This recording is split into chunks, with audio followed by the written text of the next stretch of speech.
สบายดีมื้อนี้มาพบกันกับม่อนอีกเช่นเคยกับรายการกรรมกรห้องแอร์พอดแคสต์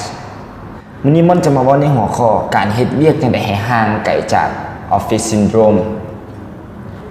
ออฟฟิศซินโดรมเป็นหยังออฟฟิศซินโดรมแม่นอาการปวดกล้ามเนื้ออันเนื่องมาจากเฮาเฮ็ดเวียกและใช้กล้ามเนื้อส่วนเก่าๆเป็นระยะเวลาต่อเนื่องกันเช่นการนั่งเฮ็ดเวียกอยู่หน้าคอมพิวเตอร์โดนเกินไป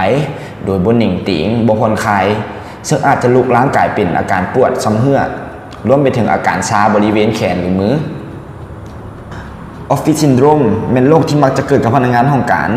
และคนที่ต้องนั่งเฮ็ดเวียกอยู่หน้าจอคอมเป็นเวลาโดนนานมันส่งผลต่อการใช้ชีวิตประจำวันหลาย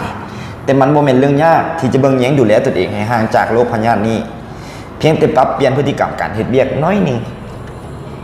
สาเหตุของโรคออฟฟิศซินโดรมมักจะเกิดจากการที่เฮาอยู่ในท่าเก่าเป็นเวลาโดนๆเช่นการนั่งหรือยืนอย่างต่อเนื่องเป็นประจำจึงเห็นให้กล้ามเนื้อมีความเมื่อยล้าและก่อให้เกิดการอักเสบซ้ำเฮือในที่สุดซึ่งจะพบเห็นได้หลายในกลุ่มพนักงานห้องการที่ต้องเฮ็ดเวียกอยู่หน้าจอคอมพิวเตอร์เป็นเวลาดนส่วนใหญ่มักมีอาการปวดบริเวณกระดูกและข้อโดยเฉพาะหลังคอหัวไหล่และอาจจะมีอาการกล้ามเนื้ออ่อนเพลียพร้อมกับอาการชาบริเวณแขนขาได้นอกจากนี้บางคนอาจจะมีอาการปวดบริเวณงอนหรือขอบตาดำซึ่งเป็นอาการที่บ่ควรปล่อยปละละเลย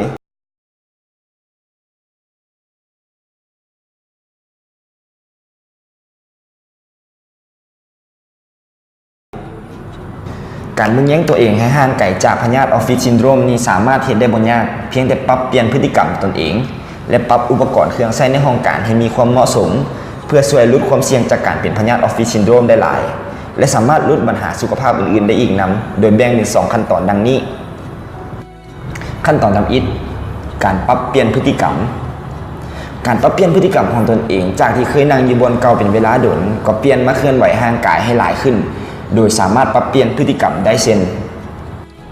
ปรับท่านั่งให้ถูกต้องท่านั่งในการเฮ็ดเวียกที่เหมาะสมควรนั่งหลังซื่อให้ก้นติดกับขอบด้านในของตังให้พอดีและวางข้อมืออยู่ในตำแหน่งซื่อบ่บิดหรืองอข้อมือลงเพราะมันจะเฮ็ดให้ข้อมือเกิดอาการเมื่อยล้าและอักเสบได้นอกจากนี้เราควรเปลี่ยนท่านั่งทุกๆ20นาทีเช่นเปลี่ยนจากนั่งเอาขาขึ้นห้างมานั่งเอาขาลงธรรมดาและสลับไปมาเรื่อยๆนอกจากนี้เราควรยืดกล้ามเนื้อมือและแขนทุกๆ1ชั่วโมงการยืดกล้ามเนื้อมือและแขนเรื่อยๆจะช่วยลดผ่อนความเมื่อยล้าและลดอาการหดของกล้ามเนื้อและข้อต่อบริเวณนี้ได้ดีโดยสามารถเฮ็ดได้ด้วยการบริหารข้อมือแขนแบบง่ายๆเช่นการชันข้อมือขึ้นลงหรือบิดข้อมือไปทางซ้ายและขวาสลับกันไปมาประมาณ20เทื่อเป็นต้นและเราควรต้องลุกขึ้นย่างเพื่อเคลื่อนไหวห่างกายนำเมื่อต้องนั่งอยู่ในบอนเก่าเป็นเวลาดนควรลุกขึ้นมาย่างเพื่อให้ห่างกายเคลื่อนไหวนำและเป็นการพักสายตาจากหน้าจอคอมนำอีกนอกจากนี้การย่างเรื่อยๆก็จะช่วยลดไขมันส่วนเกินได้เช่นกันขั้นตอนที่2การปรับอุปกรณ์เครื่องใช้ในห้องการปรับเปลี่ยนพฤติกรรมตนเองจากที่เคยนั่งอยู่บนเก่าเป็นเวลาดุนก็หันมาเคลื่อนไหวห่างกายให้หลายขึ้นโดยสามารถปรับเปลี่ยนพฤติกรรมดังนี้ตัวทำอิฐปรับหน้าจอคอมให้อยู่ในระดับเหมาะสมจอคอมพิวเตอร์ควรอยู่ในระดับที่ห่างจากสายตาประมาณเท่ากับความยาวของแขนของเราและอยู่ในมุมที่สูงกว่าระดับสายตาซึ่งเป็นระดับที่เบิ่งแล้วให้ความรู้สึกสบายตาที่สุดและบ่ต้องก้มหน้าหรือเงยหน้าจนเกินไปปรับตั้งให้นั่งเฮ็ดเวียกได้พอดีตั้งควรมีขนาดพอดีเมื่อนั่งแล้วสามารถวางตีนลงพื้นได้โดยขาของเราเนี่ยตั้งเป็นมุมฉากกับพื้นและมีอันเอื้อยที่ห้องหับกับหลังส่วนลุมได้จึงบ่เฮ็ดให้เกิดอาการปวดหลังเมื่อนั่งดนๆตัวที่3แป้นพิมพ์และเมาส์ควรอยู่ในตำแหน่งที่ใช้เวียกสะดวกเช่นว่าแป้นพิมพ์ต้องอยู่ในระดับที่ศอกสามารถเฮ็ดมุมเป็น90องศาได้และเมาส์อยู่ในระดับหรือระยะที่เราสามารถวางศอกไว้ถึงโต๊ะเพื่อความสบายของแขนได้และนั่นเป็นทั้งหมดของหัวข้อออฟฟิศซินโดรมถึงว่าพยาธิออฟฟิศซินโดรมจะเป็นพยาธิที่พบเห็นได้เรื่อยในกลุ่มของพนักงานห้องการแต่ถ้าเราเบิ่งแยงตนเองด้วยการปรับพฤติกรรมและสิ่งแวดล้อมจะเห็นให้ลดโอกาสในการเกิดพยาธินี้ได้อย่างง่ายดายซึ่งตามวิธีที่ม่อนว่ามานั้นจะช่วย